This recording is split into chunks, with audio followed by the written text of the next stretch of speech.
Hello and welcome to Oz by Drone. I'm Greg and he's the grumpy one. Hello, everybody. Grumpy, thank you for being with us today. How you doing? I'm doing okay. It's been I got plenty to eat yesterday, and I've just been kind of mellow today. What do you mean yesterday? Yesterday is Black Friday. It might have been for you, but it was just Thanksgiving Day for us. And I tried not to participate in Yeah, I was Black just Friday. trying to work out why do you eat on Black Friday? Well, we eat because we have to survive, but no. Anyway, before we get into more important things, Lloyd, I'm wondering if you could get rid of your test pattern for me. My test pattern? Yeah. Why are you showing me your test pattern? Oh, this one? Yeah. I was trying to dress warm because it's been rather chilly around here. But what I didn't realize is there's a little forest green in there, so little parts of me are disappearing. Yeah. It is. Anyway, I couldn't resist. I saw that, and I had this line sitting in my head right while I was getting ready for the show, and I had to share it. What's been happening for you this week? You've had this. I do look like a test pattern. Yeah. Yeah, and the test pattern's back. Yeah. What's the difference between Lloyd and the test pattern? Not much. Yeah. It's been a busy week. Judy hadn't been. I've been working with her a lot because she's had kind of a bad week, but she seems to be doing better. And of course, I cooked. I bought a ham already cooked, and then had to reheat it. Did the dressing, the sweet potatoes, and then took it all next door and left it there with the dirty dishes, and came back home after the dinner was over. Yeah. My son lives next door, so I'm letting him deal with the dirty dishes. Yeah, as you do. Before we do anything, I just want to quickly say thank you to Wayne for his super chat. Thank you, Wayne. I need a ka-ching sound or something like that we can do with that. Have you got a ka-ching in your soundboard? Well, you've let off the. Okay. Yeah, let off the cannon. Best I can do. What else have we got? We got a couple of people asking about my dad. As our regulars would know, I was at a hospital this time last week. My dad had just had brain surgery. So let me quickly give an update for that before we get into the news. So roughly 10 or now 11 weeks ago, my dad was crossing the road right out the front of our house. Now, this road is a 6-lane highway. And being the fit young man that he is, he's going to the shopping centre on the other side of the road, and he thought he'd just run across the road rather than go down to one of the two traffic lights. They're a reasonable walk out of the way, and when the traffic clears, it's quite possible to do a quick scoot across. But on this occasion, he fell in the middle of the highway and stopped traffic, literally. He collapsed in the middle of the highway about 10 or 11 weeks ago. After that, we had it checked out, had a scan. There was no problems found on the scan, but sometime later we saw that there were some challenges with his motor skills and things weren't quite right. Got it checked out while I was on my trip down to Gulgong, Mudgee, and all of those kind of places that I was traveling to. And he had a bleed on his brain, which apparently, if you can imagine your hand on top of your head on one side, this bleed was the size of the palm of his hand between his skull and the brain. Not good. And so we got him into surgery, and they were, I don't know if you guys, have you got that commercial in the US, the flip top head toothbrush? Reach toothbrush? No. Yeah. They did that to my dad and basically took off the chunk of his head, and the next thing you know, his head exploded, or at least the hematoma exploded. The hematoma exploded, yeah. All over the operating room, and the surgeon got covered in it, and the assistant and the nurses and whatever. There was apparently a fair bit of pressure on there, so that kind of exploded in the room. And thereafter, they drained it, cleaned it, did all of the things that they do, got him back and so forth. And yeah, he's been recovering in hospital. The couple of noteworthy events when we were in the room just after he was coming out of the anaesthetic, my mother asked him. The nurse said, "Mr. Kuhnert, your better half is here to see you." And my dad, even just waking up after brain surgery, he's a witty man. The very first thing that comes out of his mouth after the nurse says, "Your better half is here to see you," the first thing that comes out of his mouth is, "Am I in heaven or in hell?"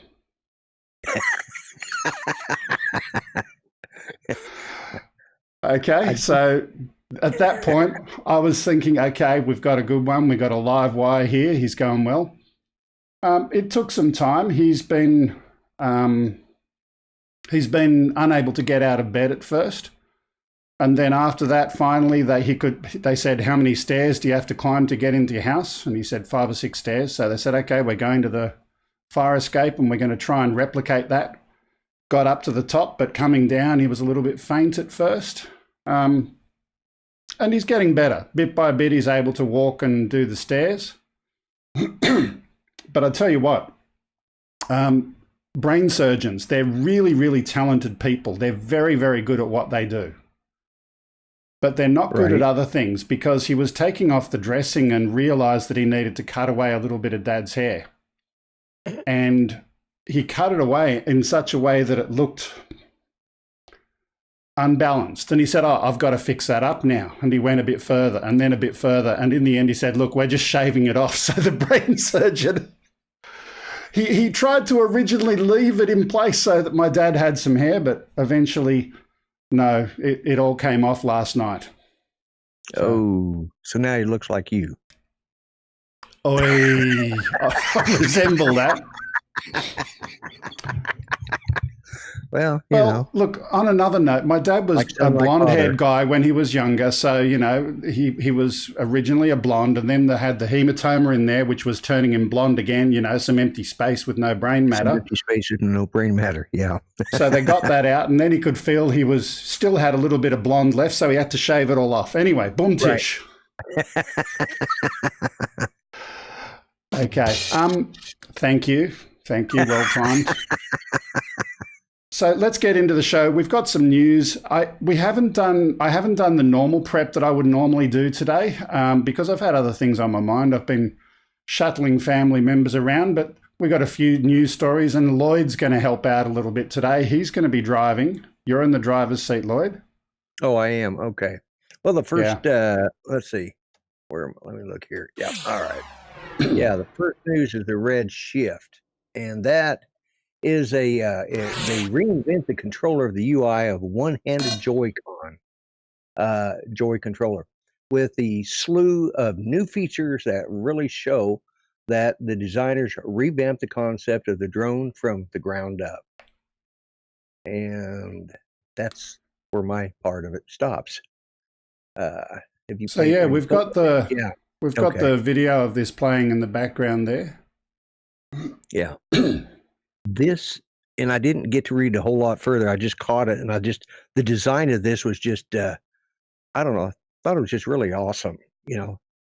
And let's see, where did I read? The automatic camera work, okay. It's got the follow the orbit. It's got everything you want, but I think it's the controller that's really awesome.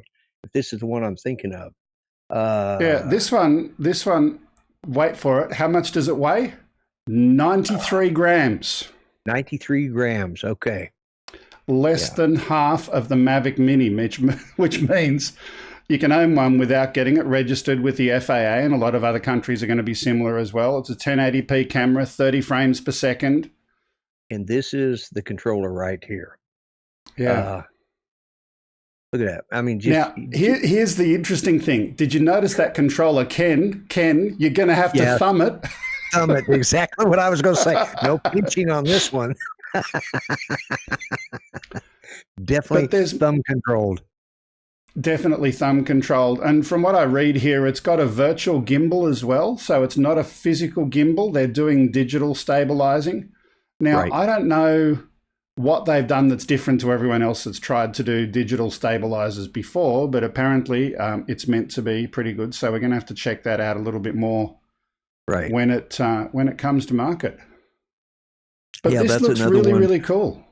It's another one I think is going to be in line with like the Skydio, what it can do. I can see all sorts of possibilities. And you said 99 grams? Yeah. And I'm just looking at a picture of what comes in the pack. Unlike the Mavic Mini, it does come with an SD card. Oh, good. Comes with an SD card. All right. So now, you don't have to worry about that 1 extra gram putting you over the limit. Yeah, there you go. and if the price point is down there, they're going to give DJI. There's several I've been seeing lately that are going to start giving DJI a run for their money. Absolutely. Maybe some good competition in the marketplace will help everybody. Competition's always a good thing. Yes. Yeah. So moving on from that, and in the context of my dad being in hospital, I couldn't have the bonehead of the week as, Ken's kind of title for a stupid thing. The numbskull of the week, I couldn't do. I don't know. What do we call this? This is idiot of the century. This guy. Yeah. You playing the video there or the image?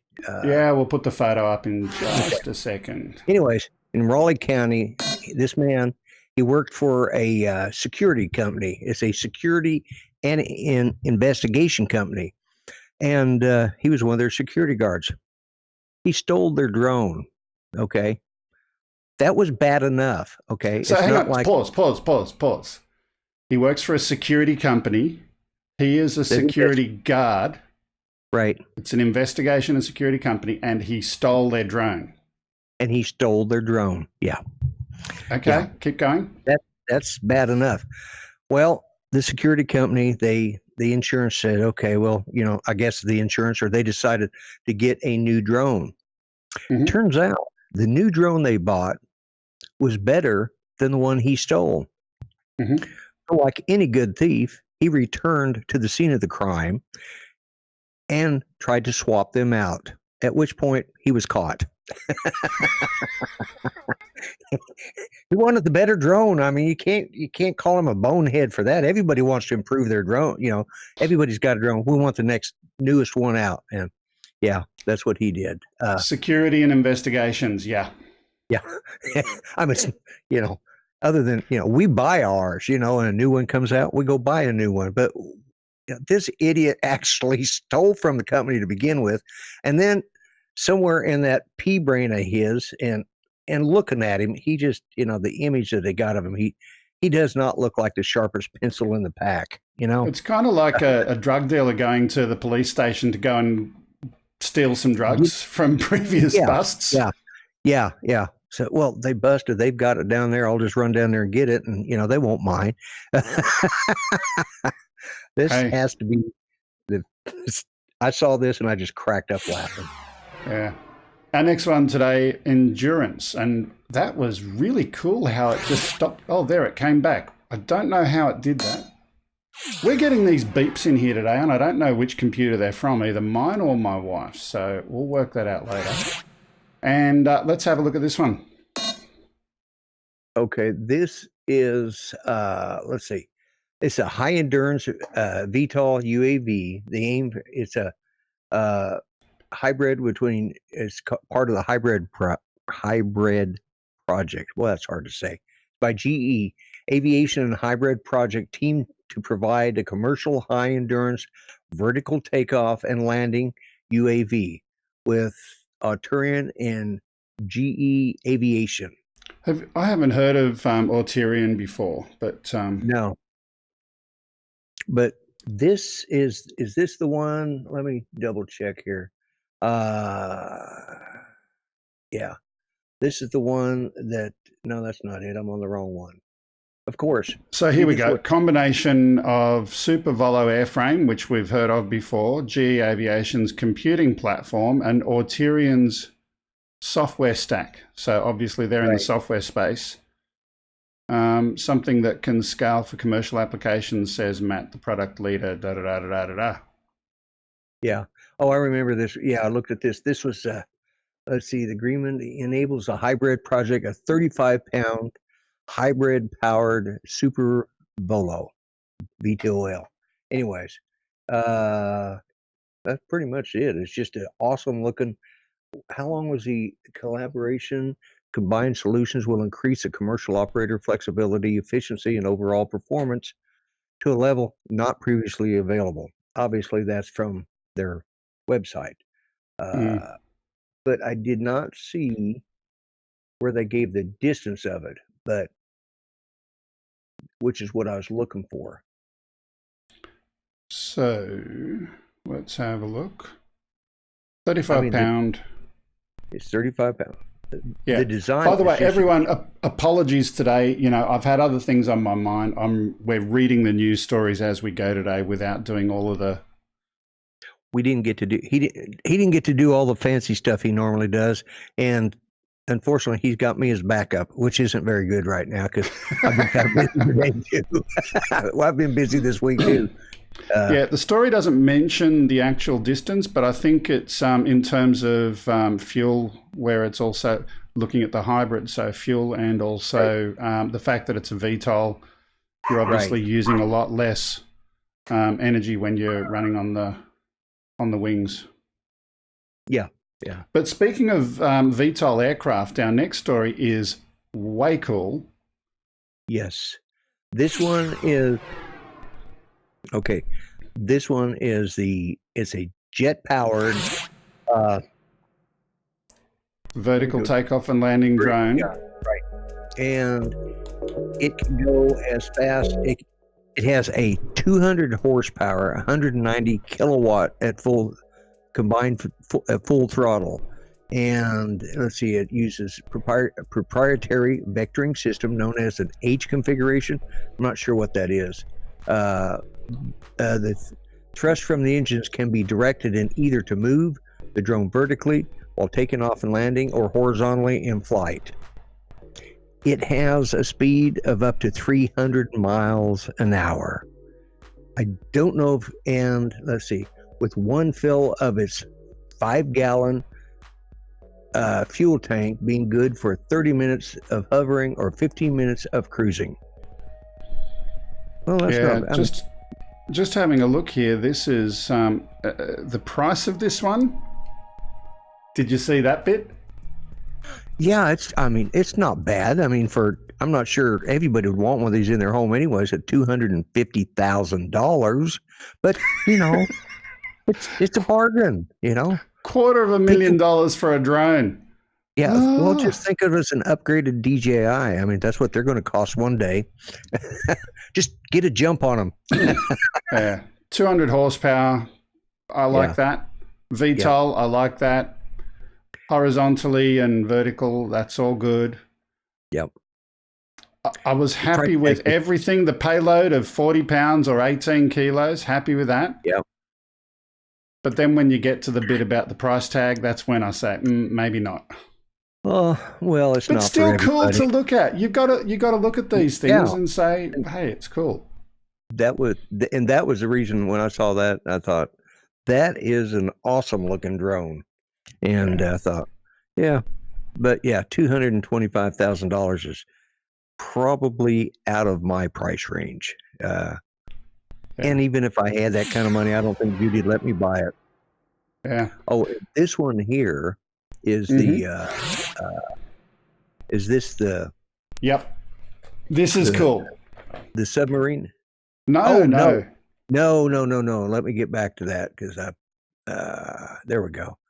The ballistic squid drone solves Mars exploration challenge. Researchers from Caltech University and NASA's Jet Propulsion Laboratory have done exactly that with dynamic solution that fires the drone from. Yeah, this is so cool. You've got the ability to go and launch the drone. And look at that, just there. Look, rewinding, and one more time, firing the drone while the car is in motion. Yeah, the only thing I saw. This is kind of like the T-shirt gun version of a drone.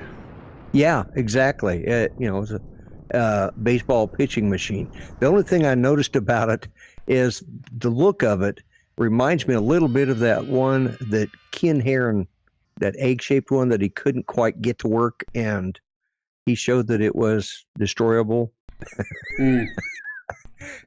But yeah, it's an egg-shaped. Yeah, it's sort of an egg-shaped thing. It fires out of the back of a truck, 50 miles an hour. But yeah, there's a diagram of it. Yes, so it looks like a ballistic. There you go. That's what I wanted to see. There was the one. Yeah, there's a money spring shot. Loaded. Look at that. Boom.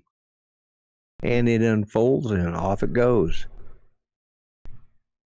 And I assume this is what they're going to be using in Mars, or to launch out drones around the planet so they can do more exploring from a distance.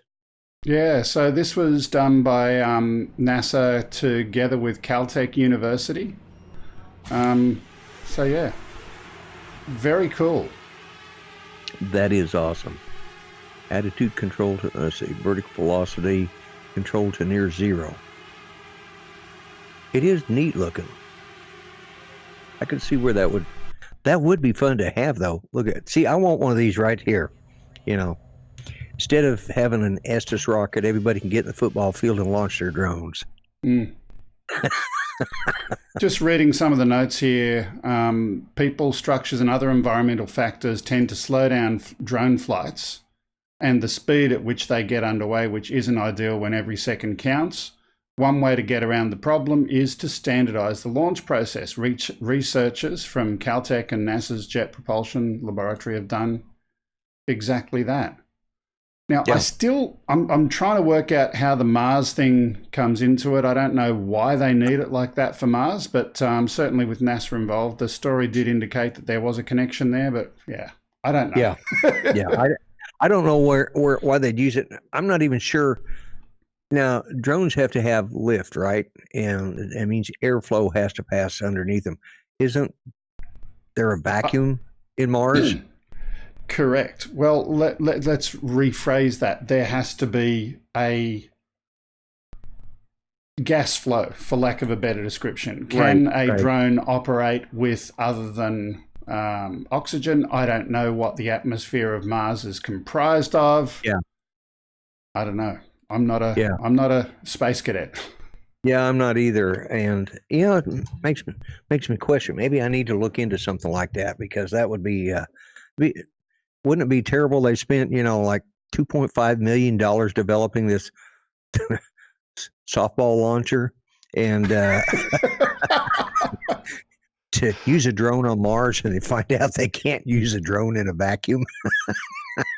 Whoops. Okay. Whoops. Well, yeah. Like I said, I haven't done a great deal of stuff this week on the news, and that's all we've got for the news. Now, normally at this point we'd have our guest, and we're going to invite anyone that wants to come chat, preferably people that haven't been on the show before, just to encourage you guys to come in. Lloydie, if you could post a rendezvous link there, and we'll bring you in a little bit later. But while we're waiting for our guests to come join, I wanted to have a chat about some things that are near and dear to me, things that are happening at the moment. We've spoken before on the show about Sutherland Shire Council. Yes.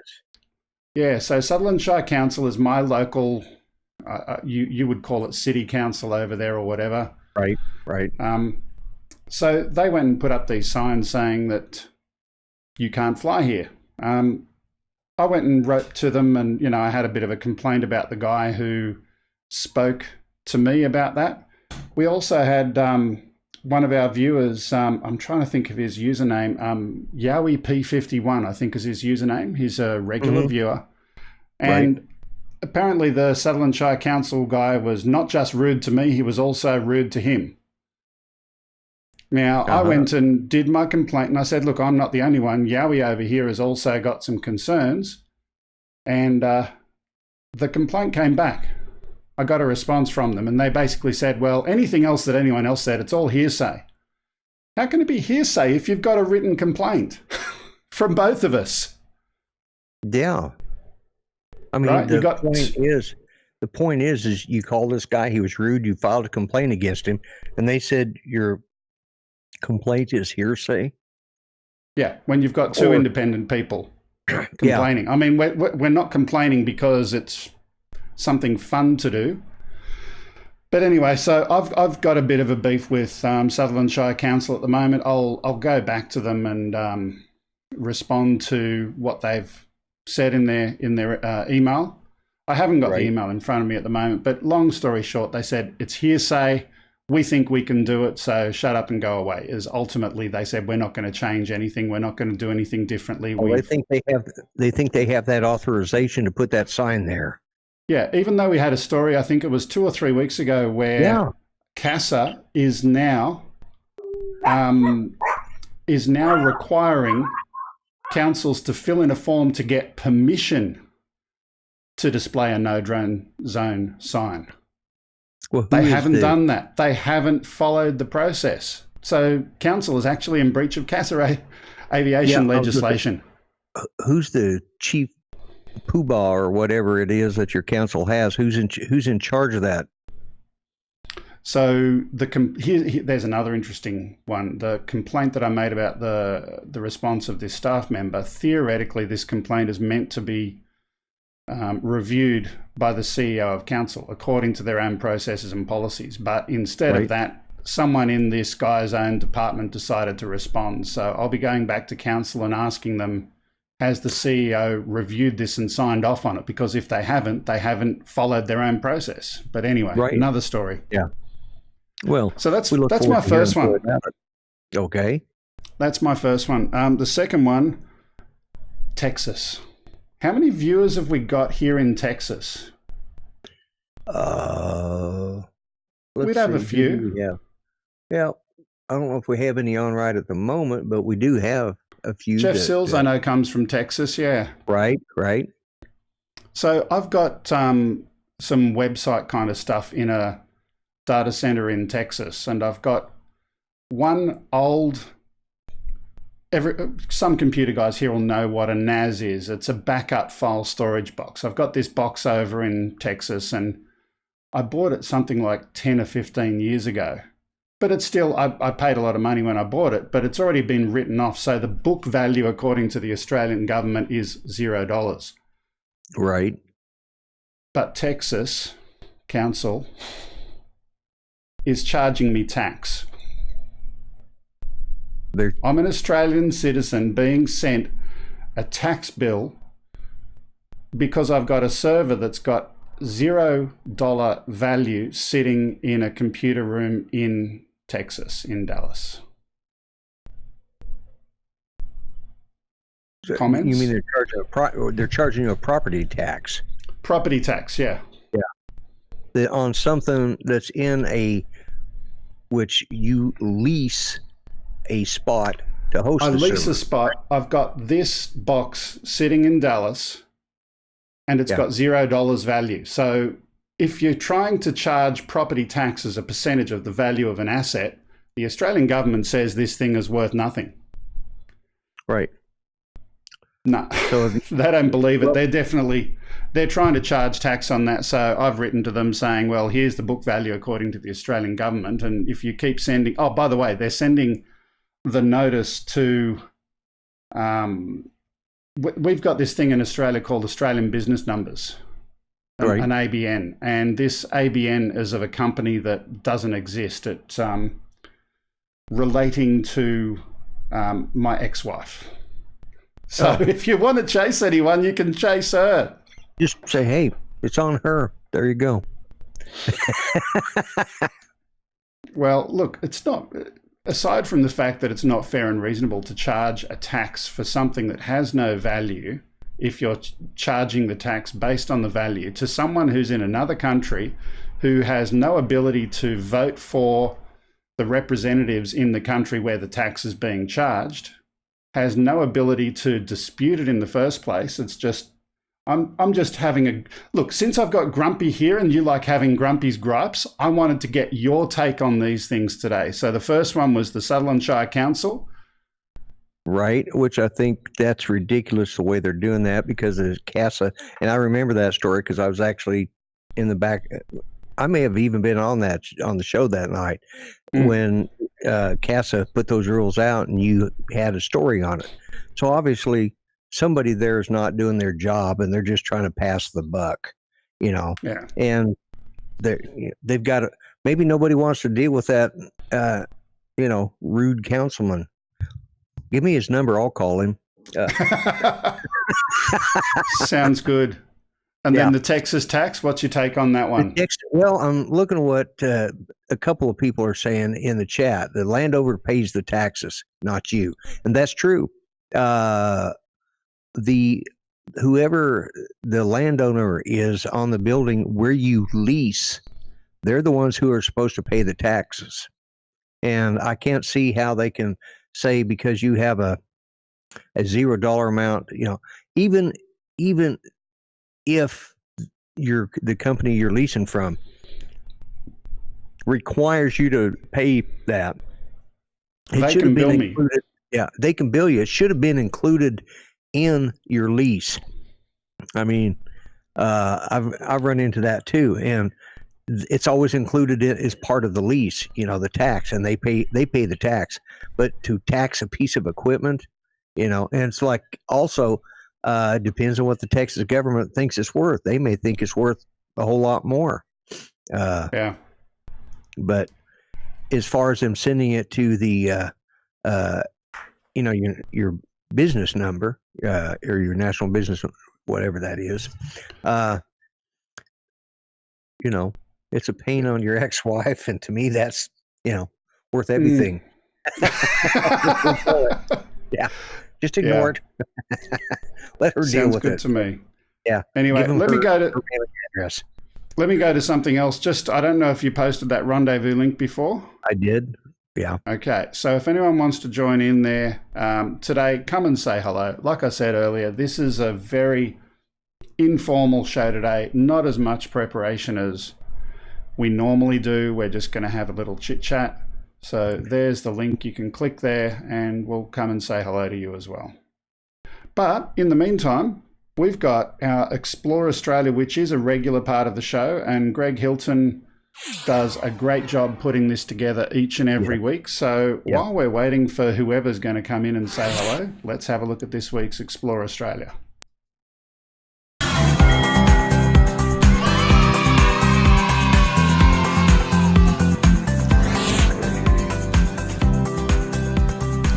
Put up the stuff on that.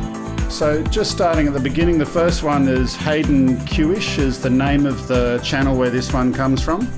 And as always, the description for this week's show has got links to the channels for all of these awesome filmmakers. This is in the Grampians. I thought maybe that was filmed this. Grampians. Grampians. Grandparians. That he filmed that with a Phantom 4, and the next one is filmed with a Mavic Mini, Holly Walker. This one doesn't show exactly where it was filmed, but certainly beachside in New South Wales. Oh. That's not bad. The whole Mavic Mini thing, I'd love to hear, if anyone wants to join the show today and have a chat, I'd love to hear someone who's actually got a Mini in their hands. My biggest resistance factor, if you like, was the potential range of that aircraft. I'd love to hear how it actually performs. Right.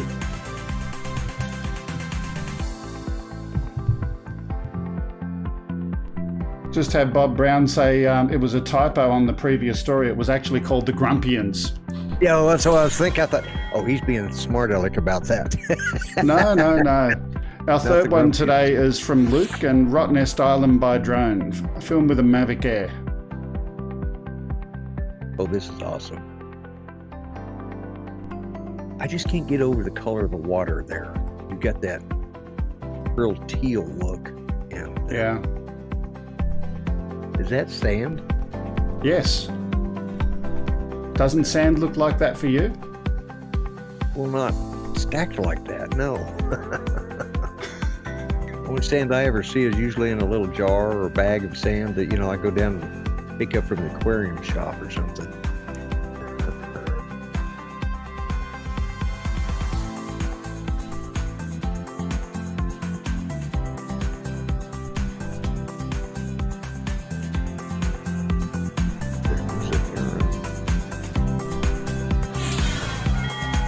And our third one today, Optic Vlogs, The Skies of Tasmania. This is some 4K footage that he's created.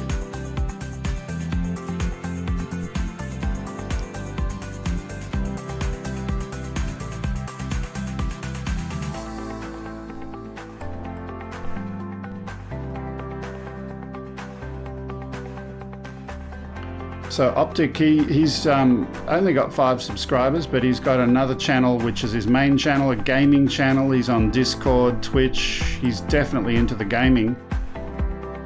So go and check him out. Let him know that we sent you over.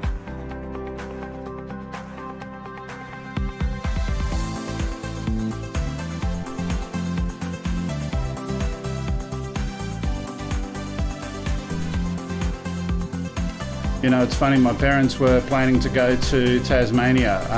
That's right, they were, weren't they? Yeah, so that's kind of on hold for the moment, but it's a beautiful place to go to.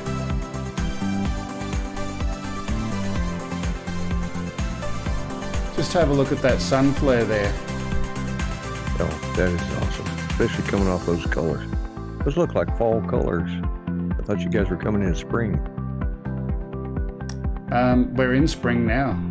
Oh, summer starts December.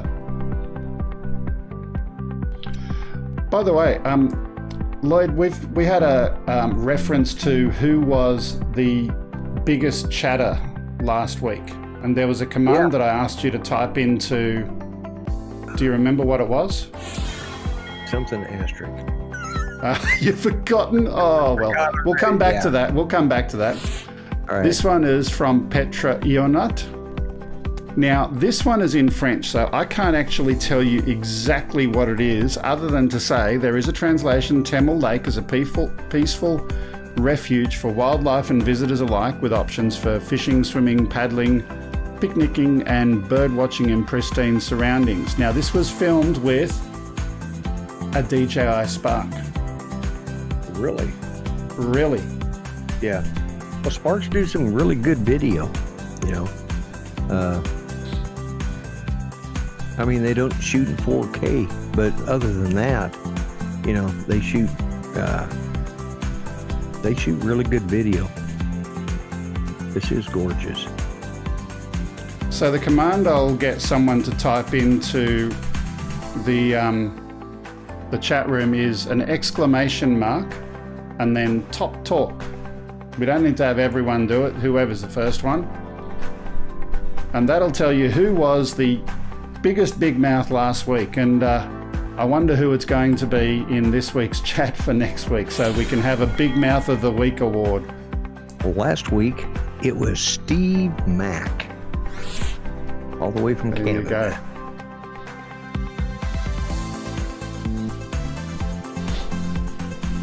go. So this one here is by Gary Annett. This is from Broome in the Kimberley area in Western Australia.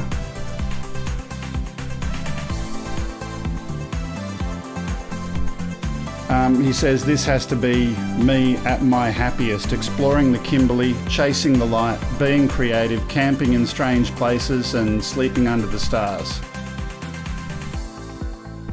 He said he got so much nice footage that this could have easily been a 5 to 10 minute video, but let's be realistic, who's got the attention span for that, especially not Grumps. So consider this a sneak peek of his next show reel. Maybe somewhere down the track he'll upload a director's cut for any drone nerds out there. So this is only a small section of some of the footage that he's got in this clip.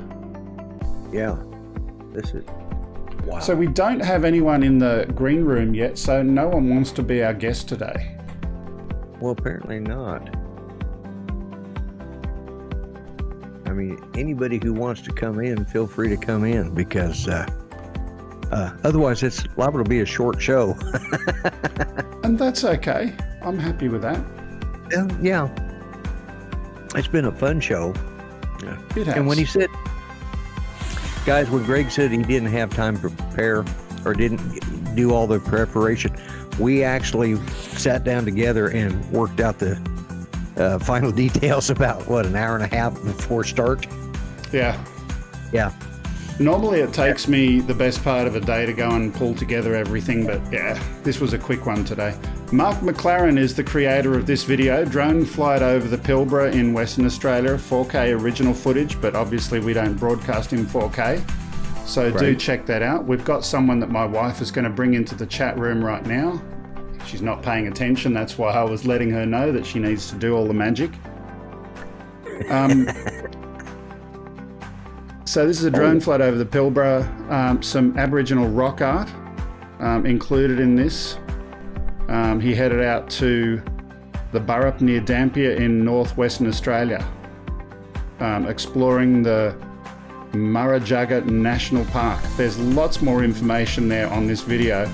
And if you're interested in ancient petroglyphs and all sorts of other... Whoa. I heard that. Sorry. That was my wife going and adding the... Oh, now we've got us. Let's put the video back on the screen.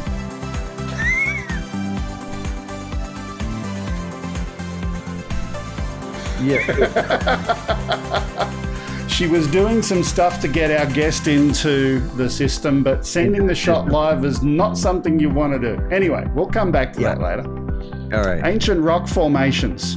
Do check out that channel. Mark McLaren is where it comes from.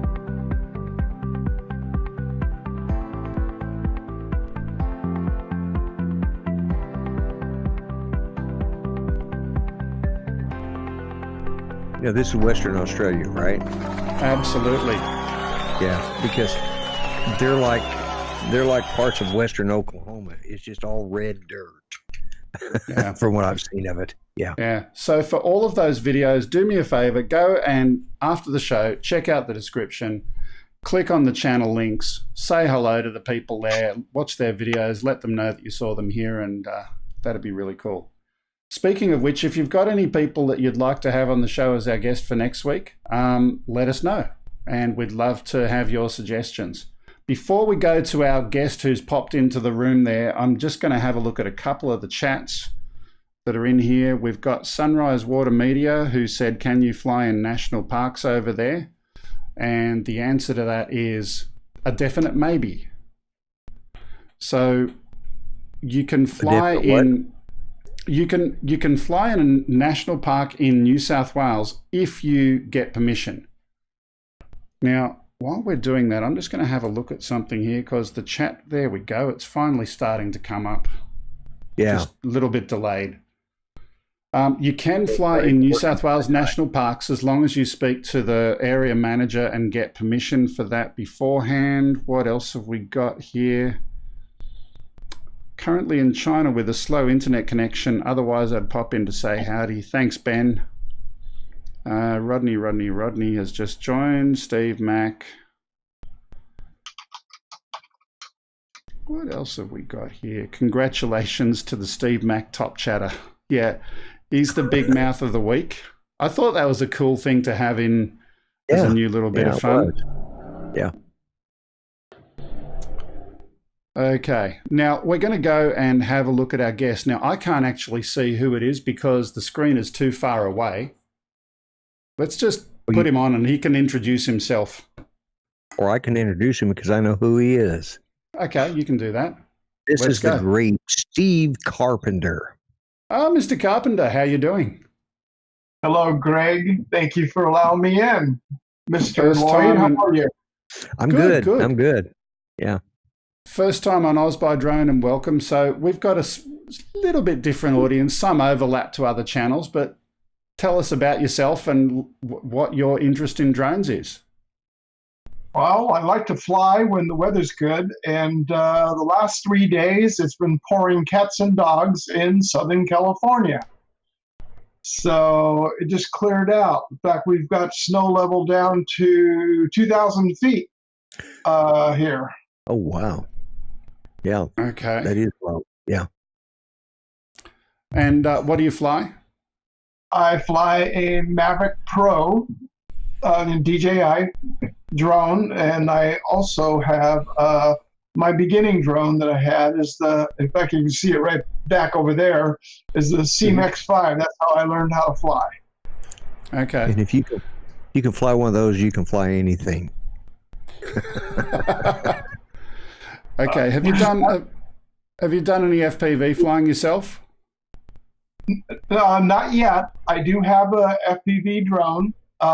In fact, when I was at Spin Up, Jerry Caverly graciously brought several sets of goggles for me to try on and to see which one will work best for me. Cool. Okay. And when you got your first drone, you said it was a SEMA. Does the SEMA have non-stabilized flight modes? They're all stabilized? It's called hold on, and if there's a breeze, goodbye. Yeah, but is it trying to stabilize it a little bit, or is it effectively a FPV you've got to do everything drone, or has it got a little bit of stabilization? No. You can put it up in the air and just say if you're indoors and there's no wind at all, it'll just hover right there if you're holding it. But from then on, so it's stabilized. Yeah. The one that I had when I first started was purchased at our Kmart over here in Australia. I can't remember the name of the manufacturer. My wife bought it for me, but it did have a non-stabilized flight mode, and I enjoyed using that to try and learn the skills. I think it was one of the smartest ways to start. I didn't know I was going to get into drones back then, but yeah, it was a lot of fun. Let's see if we've got any questions in the chat. It never rains in California, above and beyond drones. Greg, one thing I was going to ask you was regarding that tax bill that you received. Yeah. Here in California, our lovely state has what they call a possessory interest tax. So if that property, I don't know, that was my question. Is it owned by the state or by the county in any way, or is it a private ownership?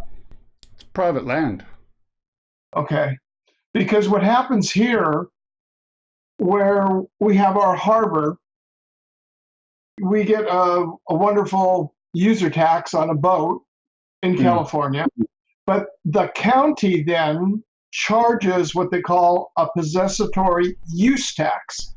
So they're charging you a tax to use the slip your boat is in, on top of your once a year, on top of what you pay on slip fees. Yeah. Okay, kind of similar to where we've got over here marinas, people who've got marinas on the water. You need to go and rent that and pay fees every year to the waterways and all of that kind of stuff. Right. Just looking over here, Malice Vex. I see you mentioned you've got a new edit that I might like to have a look at. I'd love to have you on next week. So Malice, get in touch with us and we'll maybe have you as our guest next week. That'd be cool. By the way, just out of interest, some of the stuff that I was doing, I mentioned that I was out and about and I traced back some family heritage and we've got convict past and all of that kind of stuff. That was a lot of fun. On the way back, it wasn't so much fun. Speaking of taxes and government bills, I use Sygic, which is an app to tell me, make sure I'm under the speed limit. Okay. I got a speeding fine on the way home for 10 kilometers an hour above. Oh. It's just one of those annoying things. I honestly was paying attention to all of the speed limits and whatnot, but it was one of the annoying things about that trip. But anyway, you didn't mention that.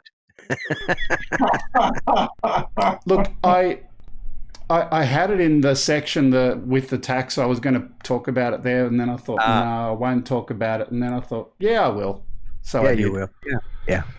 But what's really annoying is they took their time sending out the bill, because if they were a little bit faster sending it out, I could have checked my footage from my dash cam on my car, but it had already overwritten it. So such is life. Yeah. So what's it going to cost? $121. Ouch. And 1 point. And 1 point. Like, I have lost no points on my license since I was a irresponsible kid. But wow. Anyway. Yeah, that happens when you get old too. Yeah. You know, you go from irresponsible kid to an irresponsible old fart. You know, ask Steve, he knows.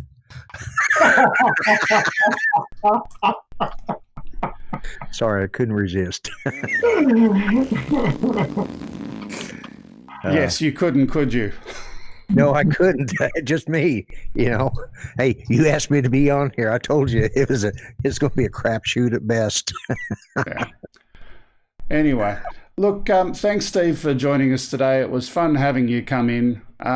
If there's anyone else, you've got 1 or 2 minutes left to join in, but I'll say goodbye to our friend Steve. Thank you for being part of it, and thank you for being a regular in the chat room. Definitely appreciate it.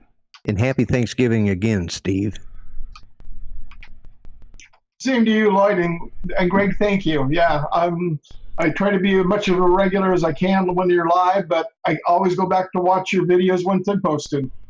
Okay. Thanks, Steve. Take care, everybody. All right. You take care, Steve. You too, Lloyd. All right. Bye.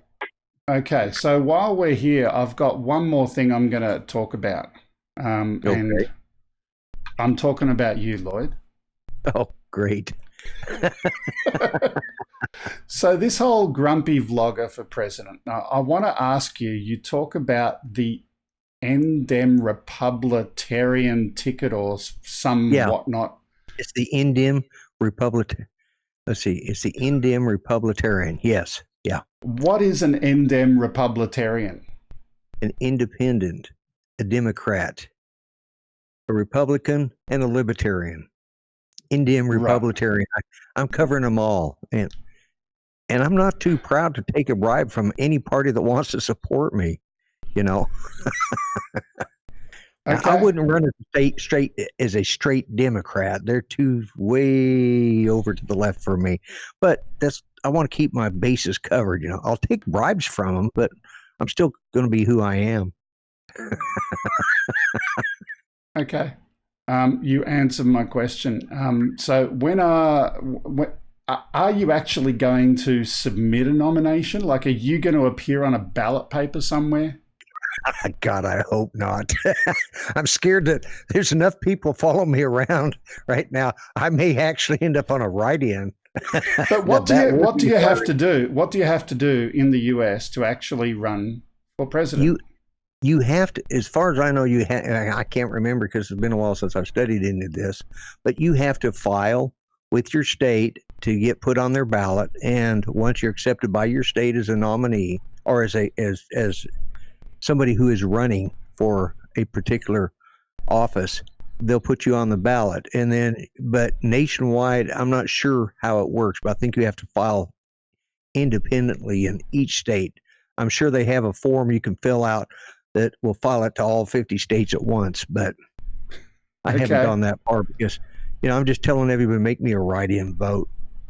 Yeah. I would just crack up and see on Fox News. And the grumpy vlogger's bringing in 1% of the vote.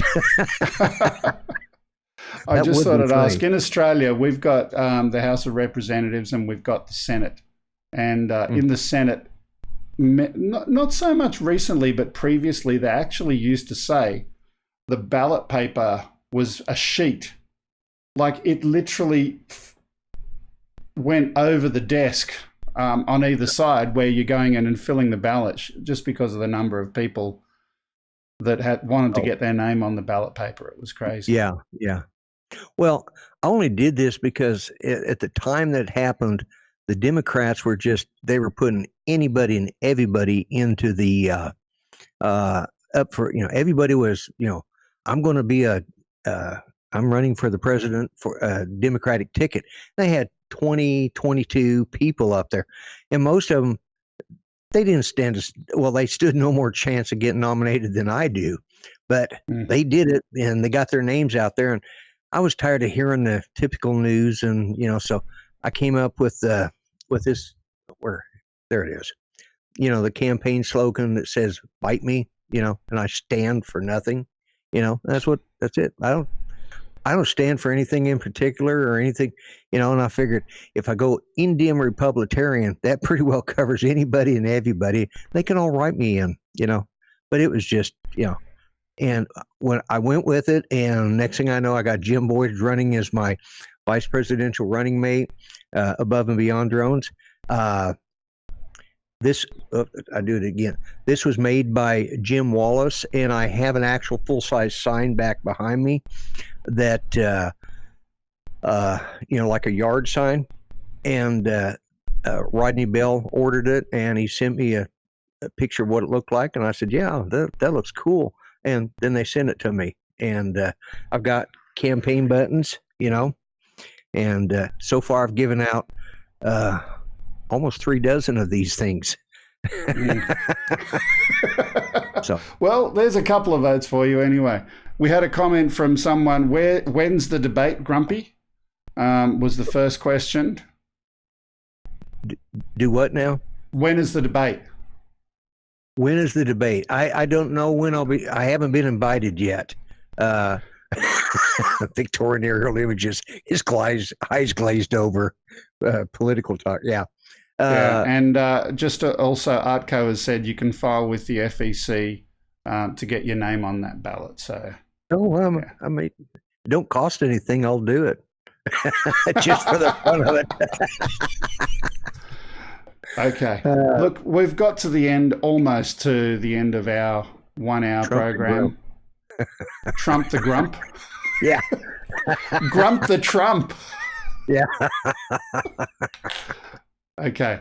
We'll say thank you for watching. Thank you for being part of the show. It's been fun. It's been a little bit, pardon me, it's been a little bit different to what we normally do, but that's okay.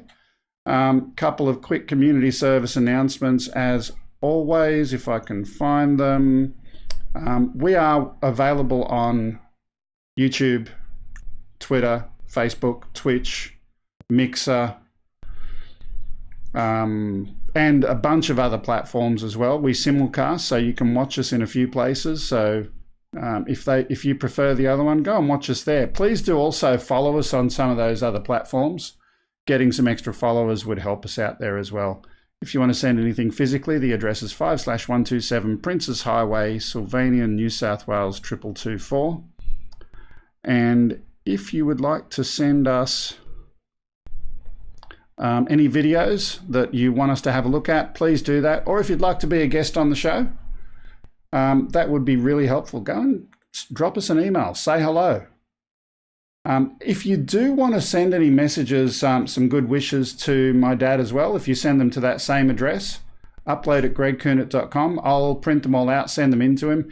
He's already pretty chuffed at seeing some of the feedback that people have put on the video that we had last week. But yeah, if you want to send anything, I'll take it into him. I'm sure he'd really get a kick out of it.